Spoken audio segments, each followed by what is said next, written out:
Okay. Uh, I mentioned to some people that I would try to describe this the easiest ways. This is a conventional skateboard that most of you know of. This is called an Oxilo skateboard. It was thrown out and was my personal first skateboard. As you can see, it's conventional by the mounting or how the screws are protruding through the board and how the trucks are mounted on the board underneath the board. That's the conventional way, the old style way, or uh, trick board. This is not a trick board, but trick boards are also made like that. The old type of skateboards that nowadays are called trick boards. Um, this Oxilo skateboard was actually a quite good skateboard. It was pretty pricey. I looked it up and I could only find something from the States. I don't know where this skateboard is bought, but it doesn't matter actually. This is, as you can see, not wheels that roll specifically good or anything. It's just mounted back on the board, so I had it mounted and to show you. So this is how the old type of skateboards were built, with the kicktail or with the big rounded ends that were sloped up in both sides. This is more like a cruiser board. It's not meant to be a skateboard that you use for, let's say, stunting and jumping and doing flips and kick flips and stuff like that. My new skateboard, however, is a longboard, and it's only meant for cruising down the road, which is pretty nice. And let me see if I can balance this, if I can get a good picture for you. As some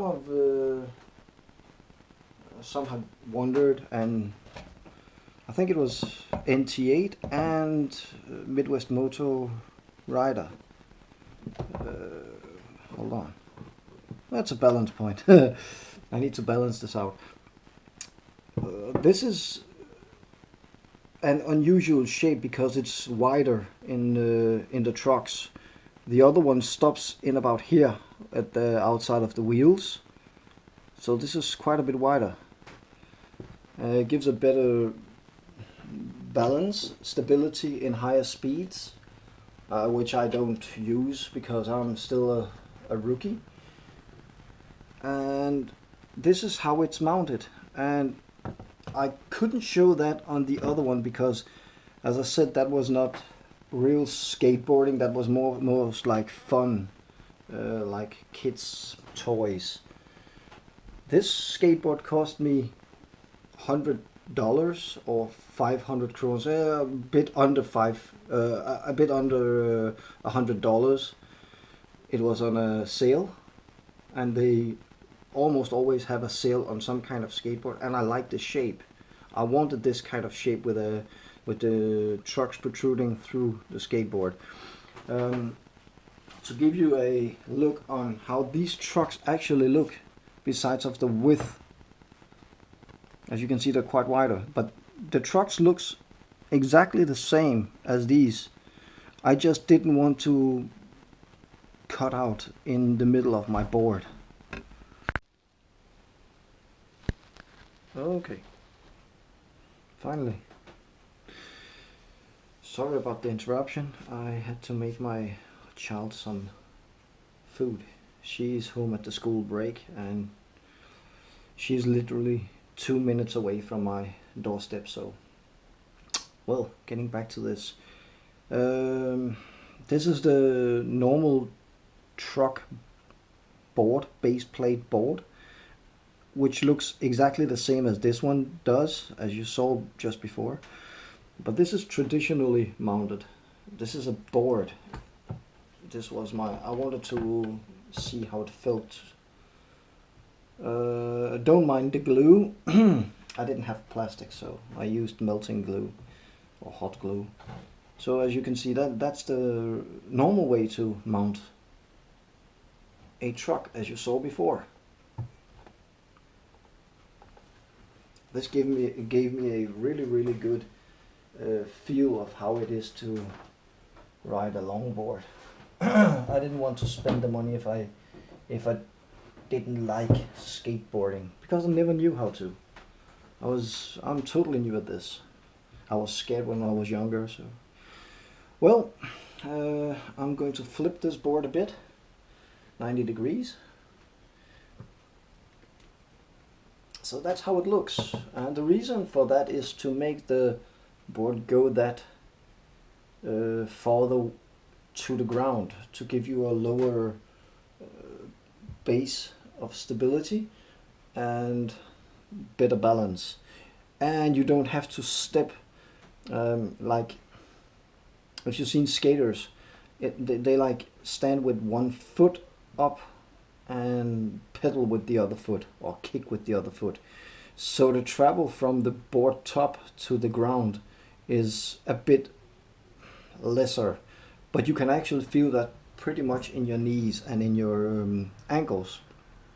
And I had the problem that the other board is about this much higher than this is, and that hurt my ankle pretty bad. Not the ankle you stand on, but the one you kick with. It made a feeling that my Achilles, the Achilles tendon was like somehow interrupted. But I found out it's the muscle underneath that pushes it outwards and makes it pretty painful. So getting this board was, beside that it flexes, it is meant to flex to make you ride smoother, and the wheels are, I don't know if you can see that, but try to keep that a bit still. If I press it, you can see it flexing.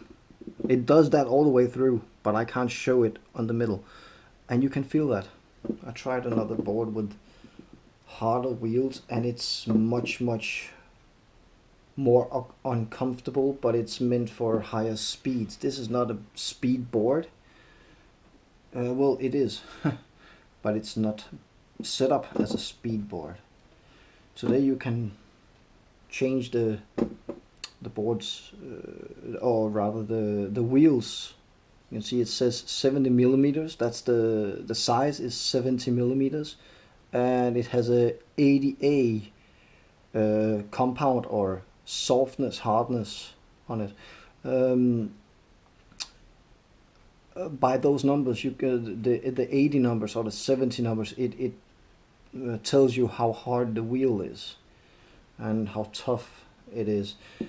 So the harder it is, the more uncomfortable it is to ride, but you get a much higher speed on downhill. I'm talking downhill in the States. We don't actually have that big downhill. We don't have that much hilling in Denmark. We're pretty much flat. I think it was Light Them Up 2009. Well, if you look Light Them Up, and one of the Danish motor vloggers, he makes a pretty good video about is it the 5 highest points in Denmark, where he visited them in a video. I think the video is 20 minutes or something like that, and he shows you them. One of them is inside a forest. Yada yada yada. I'm getting off the point. Look them up. The board graphics is it looks like it's scraped and stuff like that, but it isn't. It's only graphics that is made like that. And if I ride my fingers across, it's so smooth as if it was, well, it's just as smooth on the graphics as it is here. So it's pretty nicely built. It's a naked board. I think they are from California, and if I'm not mistaken, these trucks are called Paris trucks. And the wheels are of course naked wheels. Well, not of course, because you can get other wheels to put on.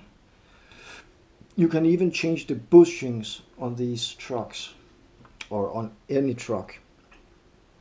I think it's hard to see, isn't it? Well, okay, you have one bushing here. Hold on a second. You have one white bushing in here and another bushing down here. Let me just grab the other board. I think that's easier to show it on the other board. And you can change those to different hardness and softness and pitches.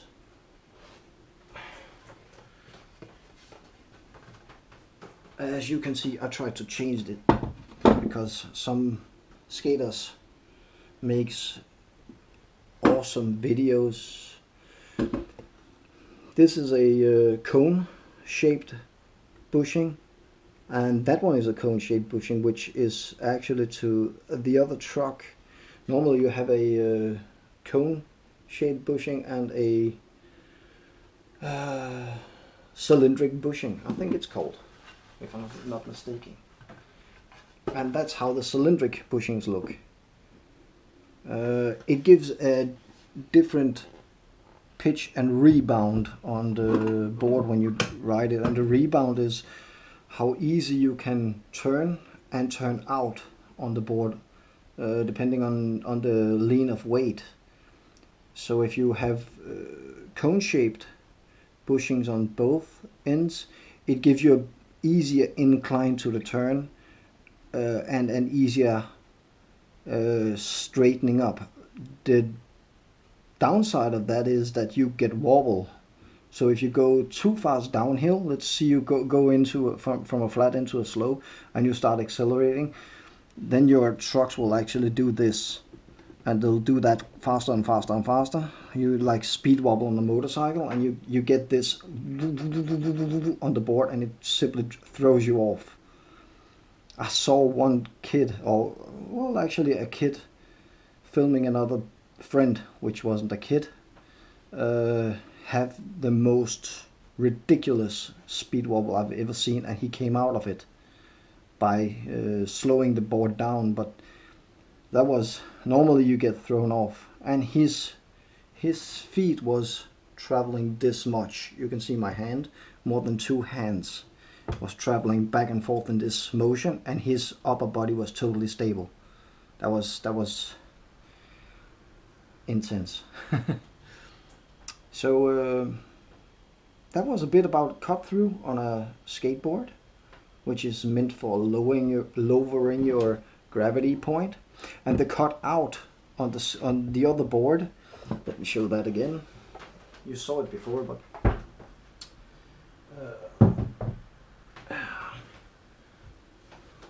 my homemade board is pretty heavy.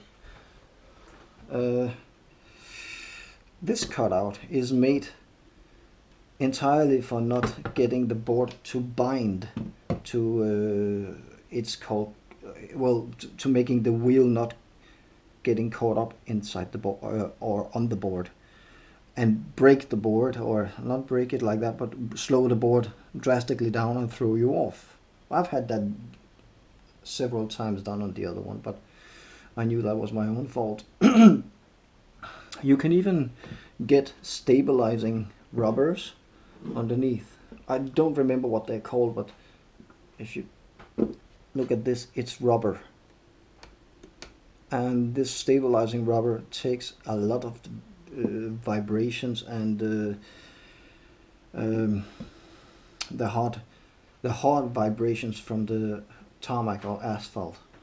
And outside where I live, I have a parking lot with totally new asphalt or bitumen, and that is so smooth that it almost, if I put the board on it, I don't even have to touch it. It simply goes on its own. But on the road surface, you really have to work for it to pick up speed, and it's hard. It's really hard. You get so tired and you get so sweaty, and you get so much fun out of it. So I can't run anymore. I can't bicycle anymore. I'm not allowed to. My doctor told me that if I do it, I'll destroy my knee. But he told me that he was the one that actually told me, well, you might be able to pick up some skateboarding, and I was not into skateboarding at all. It was like I had fear from skateboarding because all my friends when I was a kid all destroyed their knees and their ankles and broke their hips and broke arms, but they were stunters. And now it's become more normal, natural to um, be a cruiser, and that's why I bought that board. That board is built like that. It's it's it's finishly set up for that purpose, and you can buy them for each and every individual setup. So I hope you enjoyed that, and I hope you had just as much fun listening to me rambling along as I had to try and tell you what I know about skateboards. And I really enjoy it. It's fun. The most fun of it is when people my age or older look at me and like shake their heads like, what is he doing? Why is he on a board? That's actually pretty fun. And you get around a lot quicker when it's not uphill. Don't forget to hit the button of your choice, like or dislike, I don't care. And I really would like to have people comment on my videos, because I want to make better videos and I ramble along a lot. So if anybody have anything to say, or well, like Midwest Motor Rider or NT8, or for that matter Moto PT2, anybody, just comment. If you want me to show you something that I could show you a part of Copenhagen, or Zealand, Sjælland as we call it. I had a Swedish guy, I don't remember his name, about 10 days ago or something, that wanted me to show twisties in Denmark on a motorcycle. So I'll be happy to. The only problem is that right now it's really shitty weather, and I have to ride for at least an hour on my bike to get to twisties. I could do that within an hour, but the problem is that I'm too known in those areas, and I would like to not show myself riding a motorcycle on those twisties. But maybe I'll do it. Okay. Have a good one. See ya.